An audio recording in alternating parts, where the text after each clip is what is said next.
about the whole beef with Jim, and he goes into detail and so forth. So I guess Jim didn't like that. I remember this one time. I don't even, if Jim watches this, I don't know if he'll remember this or not, but I was at BET to do something, and I was in the green room, and Dipset was there.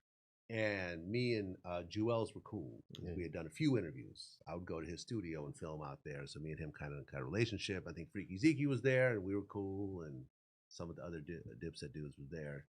And Jim Jones comes in, and he goes, shakes everyone's hand. He puts his hand out. When I put it up, he goes like this, and then walks out. That was the last time I saw Jim Jones. Whoa. That right there. What year are you talking? Oh my God.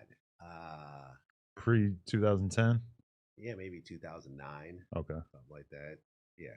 2000. Yeah, it was close to the time I launched Vlad TV, 2008, 9, maybe 10. But like I said, I don't have beef with Jim Jones. I just remember the whole hand thing and a couple of the comments, right? So Jim is like talking to Ak, and he's kind of like aggressive about it, but in Ak security is like right there. I remember one point, Jim, is this your man? Yeah, or something. So but Jim had a bunch of people with him also. So I was sort of standing kind of behind Ak, because it's like, if all hell broke loose, then I would try to help him. I'm not his security. I wasn't trying to be like right there on Jim, but I'm like, okay, if all hell breaks loose, I'm behind Ak, and I'll try to get someone off of him or something to the best of my ability, right? But they have the conversation, and then they walk away from each other, right? So I'm like, I don't want to have this kind of conversation with Jim right now. So I just fall back, right? But then at one point, he kind of like reaches over to me, because I think that someone's like, oh, that's Vlad, right? So many of these things that matter to Jim are just completely irrelevant to Ak. I think Ak would talk to the police. Why would he not?